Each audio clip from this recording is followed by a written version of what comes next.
Hello everyone, welcome back to my channel. आज हम बात करने वाले हैं 2016 में रिलीज हुई zombie thriller film train to Busan के बारे में। तो बिना टाइम वेस्ट किए चलिए शुरू करते हैं।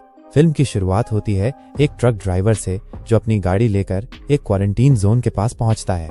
चेक पोस्ट पर उसकी गाड़ी को रोककर सैनिटाइज किया जाता है। वो ड्राइवर हैरानी से पूछता है कि आखिर चल क्या रहा है। उसे जवाब मिलता है कि बायोटेक डिस्ट्रिक्ट में एक छोटा सा लीक हुआ है, लेकिन घबराने की कोई बात नहीं है। थोड़ी देर बाद जब ड्राइवर अपनी गाड़ी से जा रहा होता है, तभी उसके फोन की घंटी बजती है। वो फोन उठाने के लिए झुकता है और उसी वक्त उसकी गाड़ी किसी चीज से टकरा जाती है। वो नीचे उतरता है और देखता है कि उसने एक हिरण को टक्कर मारी है। गाड़ी में कोई खास डैमेज नहीं होता, तो वो उस मरे हुए हिरण को वहीं छोड़कर आगे बढ़ जाता है। लेकिन जैसे ही वो ट्रक वहां से निकलता है, वही मरा हुआ हिरण अचानक कांपता है, उठकर खड़ा हो जाता है और उसकी आंखें कुछ अजीब सी असामान्य लग रही होती हैं।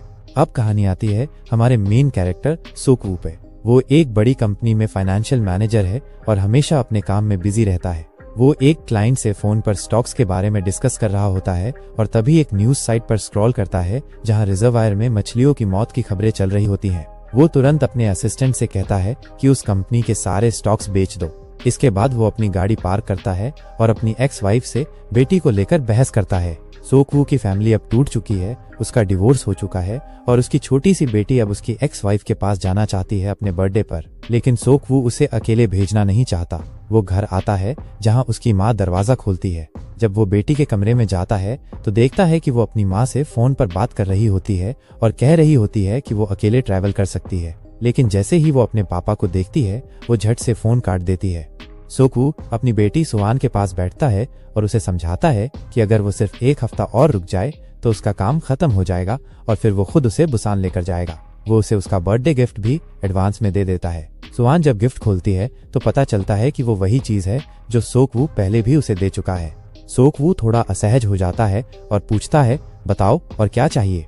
सुआन सीधा जवाब देती है, मुझे मम्मी से मिलना है और मैं अकेले ही जाऊंगी ताकि तुम्हारा टाइम वेस्ट ना हो। बाद में सोकवू अपनी माँ से बात करता है जो कहती हैं कि जब वो बुसान जाए तो अपनी वाइफ से दिल से बात करना। लेकिन सोकवू कहता है कि ये वक्त उसके करियर के लिए बहुत क्रूशियल है। इस पर उसकी माँ जवाब देती है, ये वक्त सुआन की जिंदगी का भी उतना ही अहम है।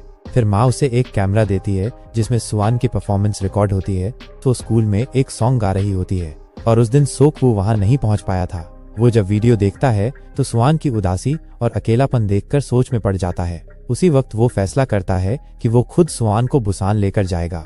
अगली सुबह कार में जाते हुए वो सुआन से उसी गाने के बारे में बात करता है और उसे लाइफ के बारे में कुछ समझाने की कोशिश करता है। तभी अचानक एक एम्बुलेंस सामने आ जाती है और सोकवू कार को जोर से ब्रेक करता है। सुआन खिड़की से बाहर देखती है तो आसमान से कुछ अजीब सा गिरता दिखाई देता है और कार के शीशे में उसे दूर एक बिल्डिंग में आग लगती दिखती है। अब सीन शिफ्ट होता है बुसान जाने वाली ट्रेन की तरफ। ट्रेन के कंडक्टर और अटेंडेंट्स डिपार्चर के लिए तैयार हो रहे होते हैं।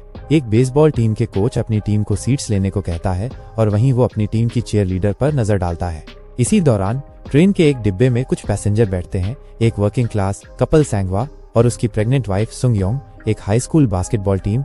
और अब ट्रेन में चढ़ते हैं सोकवू और सुआन। तभी ट्रेन में एक अजीब सी लड़की बिना टिकट लिए दौड़ते हुए चुपचाप अंदर आ जाती है। उसके पैर पर किसी के काटने का निशान होता है और उसकी हालत भी कुछ ठीक नहीं लग रही होती। थोड़ी ही देर में वो लड़की दर्द से तड़पने लगती है और देखते ही देखते ज़ॉम्बी में तब्दील हो जाती है। वो सीधा एक ट्रेन अटेंडेंट पर हमला कर देती है और उसे भी काट लेती है। जैसे ही अटेंडेंट भी ज़ॉम्बी बनता है, वायरस बहुत तेजी से पूरे ट्रेन में फैलने लगता है। कई लोग इसकी चपेट में आ जाते हैं और अफरा तफरी मच जाती है। जो यात्री बच जाते हैं वो डर के मारे संक्रमित डिब्बों को छोड़कर दूसरी बोगियों की तरफ भागने लगते हैं। तभी सोकवू के फोन पर उसकी माँ का कॉल आता है। वो बहुत डरी हुई आवाज में कहती हैं, वादा करो तुम सुआन का हमेशा ख्याल रखोगे। लेकिन इससे पहले कि सोकवू कुछ कह पाए, उनकी माँ की आवाज अजीब हो जाती है और फिर कुछ ही सेकंड में वो भी ज़ॉम्बी में बदल जाती हैं। कॉल वहीं कट हो जाता है। अब सोकवू और बाकी लोग जिस डिब्बे में होते हैं वहां तक ज़ॉम्बी इन्फेक्शन अभी नहीं पहुंचा होता। टीवी स्क्रीन पर एक इमरजेंसी न्यूज ब्रॉडकास्ट चल रही होती है जिसमें बताया जाता है कि ये इन्फेक्शन अब सिर्फ ट्रेन तक सीमित नहीं रहा बल्कि पूरी दुनिया में फैल चुका है। प्रधानमंत्री खुद टेलीविजन पर आकर अनाउंस करते हैं कि देश भर में कर्फ्यू लगाया जा चुका है और लोगों को सुरक्षित स्थानों पर पहुंचाया जा रहा है।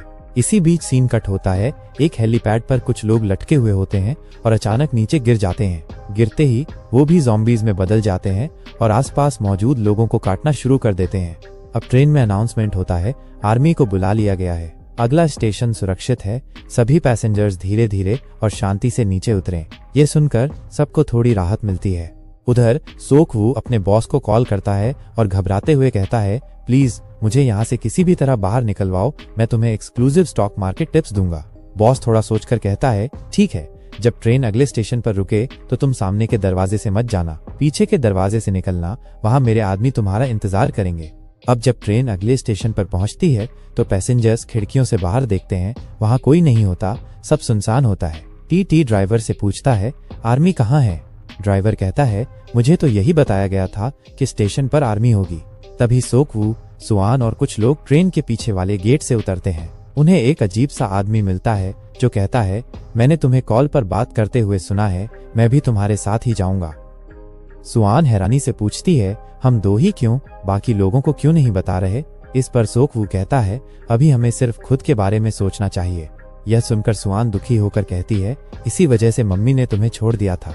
इसके बाद हम देखते हैं कि सभी पैसेंजर्स स्टेशन से बाहर की तरफ भागते हैं, लेकिन जैसे ही वो शहर के बाहर निकलते हैं उन्हें एहसास होता है कि वहाँ पहले से ही ज़ॉम्बीज का कहर पूरी तरह फैल चुका है। पूरा आर्मी बेस तहस नहस हो चुका था और सारे सोल्जर्स अब ज़ॉम्बीज बन चुके थे। इस डरावने मंजर को देखकर ज्यादातर लोग अपनी जान बचाने के लिए वापस ट्रेन की ओर भागते हैं, लेकिन जब वो ट्रेन में चढ़ने की कोशिश करते हैं तो भगदड़ मच जाती है और सभी लोग अलग अलग डिब्बों में बिखर जाते हैं। कुछ लोग अभी भी बाहर फंसे होते हैं और ट्रेन के दरवाजे बंद करने की कोशिश कर रहे होते हैं। तभी वो स्वार्थी आदमी जो पहले से ट्रेन में बैठा होता है कंडक्टर से कहता है कि ट्रेन को तुरंत चलाओ। ट्रेन धीरे धीरे चलने लगती है, लेकिन बाहर कुछ लोग अभी भी जिंदा होते हैं। अफसोस की बात यह है कि ज्यादातर लोग ज़ॉम्बीज के हमले में मारे जाते हैं और केवल 3 ही लोग किसी तरह से बच पाते हैं। इस बीच कंडक्टर ये फैसला करता है कि अब ट्रेन को सीधे बुसान ले जाना होगा, क्योंकि उसे खबर मिलती है कि बुसान उन कुछ गिने चुने शहरों में से है जहां अभी तक वायरस नहीं पहुंचा है। थोड़ी ही देर बाद उन्हें एक अपडेट मिलता है कि सभी रास्ते बंद कर दिए गए हैं और ट्रेन अब कहीं नहीं रुकेगी, वो सीधे बुसान स्टेशन पहुंचेगी। सोक वू, सैंग ह्वा और यंगुक मिलकर ट्रेन के पहले डिब्बे की ओर बढ़ने का प्लान बनाते हैं। रास्ते में उन्हें अलग अलग डिब्बों से होकर गुजरना होता है जहां ज़ॉम्बीज से भरे कई खतरे उनका इंतजार कर रहे होते हैं। जब वो लोग 10वें डिब्बे तक पहुंचते हैं और ज़ॉम्बीज से लड़ते हुए 11वें डिब्बे में दाखिल होते हैं तो वहां उन्हें बेसबॉल टीम के कुछ पुराने साथी मिलते हैं। उनमें से एक स्टूडेंट अपने दोस्तों पर वार करने से हिचकिचाता है, लेकिन तभी सैंग ह्वा उसे बचाते हुए ज़ॉम्बीज को नीचे गिरा देता है। इस दौरान उन्हें ये पता चलता है कि ज़ॉम्बीज को अंधेरे में कुछ नहीं दिखाई देता, वे केवल आवाज की ओर ही रिएक्ट करते हैं। इस बात का फायदा उठाकर अगली बोगी में पहुंचने के लिए वो एक स्मार्ट ट्रिक अपनाते हैं। मोबाइल फोन को पिछले डिब्बे में फेंककर उस पर कॉल करते हैं ताकि आवाज सुनकर ज़ॉम्बीज उस दिशा में चले जाएं और वो तीनों चुपचाप निकल सकें। जब वे आखिरकार अगले डिब्बे में पहुंचते हैं तो वहां उनकी फैमिली उनसे मिल जाती है, लेकिन अब सभी को मिलकर साथ में निकलना होता है। इस बीच जब वो टनल का इंतजार कर रहे होते हैं तो सैंग ह्वा सोक वू से कहता है, मुझे नहीं लगता कि तुम अपनी बेटी के साथ ज्यादा वक्त बिता पाते हो, लेकिन एक दिन जब वो बड़ी होगी तो वो समझेगी कि उसके पिता ऐसा क्यों नहीं कर पाए। इसके बाद हम देखते हैं कि ट्रेन में मौजूद एक स्कूल की लड़की बाकी पैसेंजर्स को बताती है कि कुछ लोग जो ज़ॉम्बी इन्फेस्टेड बोगियों से होते हुए निकले हैं अब 9वीं बोगी से होकर उनकी ओर आ रहे हैं। यह सुनते ही योनसुक घबरा जाता है और गुस्से में लड़की पर चिल्लाने लगता है, क्या तुम उन्हें अंदर आने दोगी? अगर वो इन्फेक्टेड निकले तो सबकी जान खतरे में पड़ जाएगी, अपनी नहीं तो दूसरों की तो सोचो। इधर सोक वू और उसके साथ के लोग बुरी तरह ज़ॉम्बीज से जूझते हुए किसी तरह उस डिब्बे तक पहुंचते हैं, लेकिन जैसे ही वो दरवाजा खोलने की कोशिश करते हैं योनसुक और बाकी डरे हुए पैसेंजर उन्हें अंदर आने से रोक देते हैं। योनसुक सभी को भड़काता है कि ये लोग भी इन्फेक्टेड हो चुके होंगे और डर की वजह से सभी पैसेंजर दरवाजा बंद रखने पर जोर देते हैं। इसी दौरान सैंग ह्वा ज़ॉम्बी द्वारा घायल हो जाता है। वो अपनी पत्नी और सोक वू से कहता है कि वो आगे बढ़ जाएं और जाते जाते वो अपनी पत्नी से आखिरी बार कहता है, हम अपनी बेटी का नाम स्टेला रखेंगे। सैंग ह्वा और ट्रेन की एक और पैसेंजर किम जानबूझकर खुद को ज़ॉम्बीज के सामने कुर्बान कर देते हैं ताकि बाकी लोग सुरक्षित चैम्बर तक पहुंच सकें। जब ये लोग अंदर पहुंचते हैं तो योनसुक उन्हें बाकी पैसेंजर से अलग एक चैम्बर में आइसोलेट कर देता है ताकि अगर ये वाकई इन्फेक्टेड हो तो बाकी लोगों को खतरा न हो। दूसरी तरफ पैसेंजर में एक महिला जो पहले से बहुत दुखी और गुस्से में थी क्योंकि उसकी बहन ज़ॉम्बी बन चुकी थी, खुद से बड़बड़ाती है, देखा अच्छाई करने का क्या नतीजा मिला, जैसी करनी वैसी भरनी। गुस्से और बदले की भावना में वो उस डिब्बे का दरवाजा खोल देती है जहां ज़ॉम्बीज बंद थे, और बस जैसे ही दरवाजा खुलता है ज़ॉम्बीज अंदर घुसकर कोहराम मचा देते हैं। सिर्फ वही लोग बचते हैं जो आइसोलेशन चैम्बर में थे, सोकवू, उसकी बेटी सुआन, सियोन, योनसुक और एक ट्रेन अटेंडेंट जो खुद को बाथरूम में बंद करके बचा लेता है। तभी सोकवू को उसके असिस्टेंट किम का फोन आता है जो उसे बताता है कि बुसान अभी भी सुरक्षित है और आर्मी ने वहां हालात कंट्रोल में ले लिए हैं। सोकवू पूछता है, तुम्हें कैसे पता चला? किम जवाब देता है, क्योंकि वायरस उसी बायोटेक कंपनी से फैला है जहां से हमने सारे शेयर्स बेच दिए थे। यह सुनकर सोकवू को एहसास होता है कि कहीं न कहीं इस सब का जिम्मेदार वही है, क्योंकि मूवी की शुरुआत में उसने ही सारे शेयर्स सेल कर दिए थे। अब हम देखते हैं कि ट्रेन का रास्ता ब्लॉक हो चुका होता है। जैसे ही ट्रेन एक स्टॉप पर रुकती है, बचे हुए पैसेंजर वहां से दूसरी ट्रेन की तलाश में निकल पड़ते हैं, लेकिन इस भाग दौड़ में सब एक दूसरे से बिछड़ जाते हैं।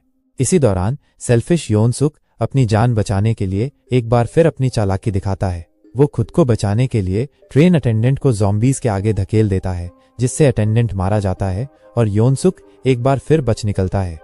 इसके बाद हम देखते हैं कि जब ये लोग किसी दूसरी ट्रेन की तलाश कर रहे होते हैं, तभी अचानक एक जलता हुआ ट्रेन का डिब्बा तेजी से उनकी तरफ आता है और वहां खड़ी दूसरी ट्रेन से टकराकर पलट जाता है। इस जबरदस्त टक्कर में काफी तबाही होती है, लेकिन बेसबॉल खेलने वाला लड़का किसी तरह इस हादसे से बच निकलता है। टकराव के बाद सब लोग इधर उधर हो जाते हैं और आपस में बिछड़ जाते हैं। जब ये लोग वहां से भागने की कोशिश कर रहे होते हैं, तभी योनसुक अपनी जान बचाने के चक्कर में जेनी को पीछे धकेल देता है और ज़ॉम्बी उसका पैर काट लेते हैं। योनसुक भागते भागते गिर पड़ता है और उसके पैर में मोच आ जाती है। तभी इंजन चलाने वाला मास्टर उसे बचाने आता है, लेकिन योनसुक अपनी खुदगर्जी दिखाते हुए उसे ज़ॉम्बीज की ओर धकेल देता है, जिससे मास्टर की जान चली जाती है। इस दौरान ये भी साफ हो जाता है कि अब योनसुक खुद भी इन्फेक्टेड हो चुका है। इसके बाद कहानी एक भावुक मोड़ लेती है जब उन चारों में से एक व्यक्ति खुद को ज़ॉम्बीज के सामने बलिदान कर देता है ताकि बाकी 3 लोग बच सकें। फिर हम देखते हैं कि वो तीनों जबरदस्ती भागते हुए इंजन में चढ़ जाते हैं, लेकिन ज़ॉम्बीज भी पीछे पीछे इंजन पर झपट पड़ते हैं और एक दूसरे से चिपककर इंजन पर लटक जाते हैं। सोकवू बहादुरी दिखाते हुए एक एक करके सबको इंजन से गिरा देता है।